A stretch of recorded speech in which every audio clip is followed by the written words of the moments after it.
Tim Walz was out singing her praises, so he did an interview with Fox News. And in his interview, which you will hear right now, you hear him talk about how Kamala Harris's border policies and the current border policies are the strongest and fairest, which is obviously not the case. He's questioned on that because of and they short the number here. Anyways, listen to the interview and then we'll talk about it. The vice president has made it clear that she has policies that make a difference. Her border policies are the most strongest, the fairest we've seen. It's but now, Governor, you know a lot of people, including your own party, would not join that statement. There are millions of people who have come here over the last few years that, they see this as an open border. Well, simply, we have a policy. Donald Trump sees it as a political. Look, James Langford in Oklahoma, the Border Patrol agents, the Wall Street Journal, the Chamber of Commerce, all said pass this legislation. You have to have Congress to authorize 1,500 new border agents. You have to have Congress to authorize DOJ to speed adjudications on these asylum claims. Those are things that would actually work. Donald Trump told us for 4 years he would deal with this. He didn't. He didn't build his wall, 2%.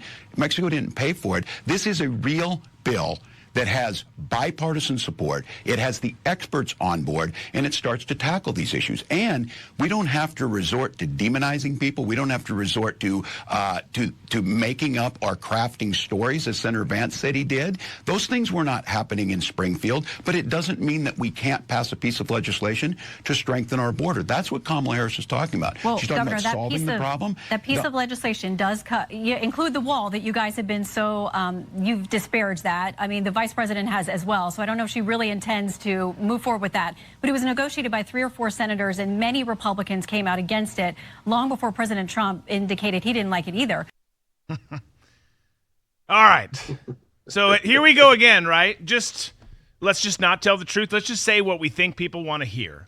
And that this campaign, that this team has a strong view on fixing the border, even though this team who's there now has set every record you don't want to set as it pertains to the border. I mean, these guys are terrible. Tim Walz is a terrible person. I know he plays the neighborly Minnesotan, which I can appreciate because I'm from there and I love a good Midwestern town person.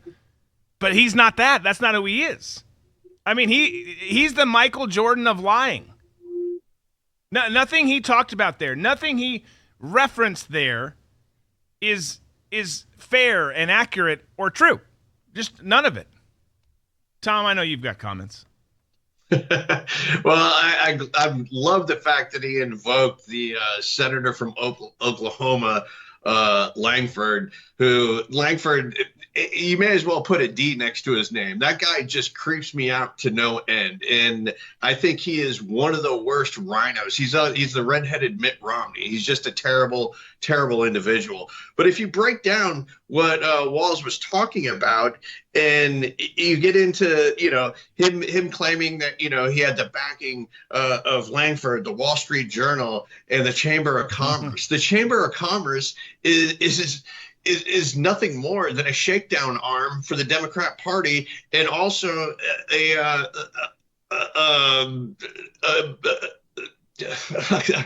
I'm getting flustered for a second, but also like a super PAC for the Democrat Party. There is nothing about the Chamber of Commerce that does any good in the United States other than raise money for the Democrat Party.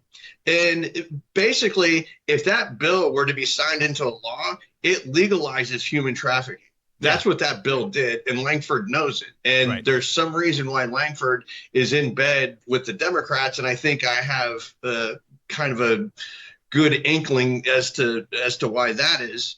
And then he also, Walz also goes on to say that you need to speed through adjudication on the asylum claims. What he is saying is there needs to be a faster process for all these people claiming asylum to become U.S. citizens and get the right to vote. So how does that help? How does that help any of us by taking 20 million people and then all of a sudden making them residents? It helps the Democrats because they want to be the only party, and they will be the de facto party if these asylum claims go through and you have 20 million people that are now residents of the United States.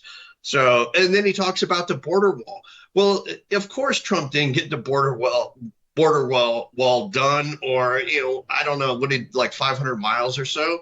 But he was blocked at every turn, Right. not only by Democrats but by Republicans as well, who are just when Trump said he was going to do it, got in his way of being able to do this. What that one dude from Wisconsin, Tim Ryan, no, Paul Ryan. Paul Ryan, yeah.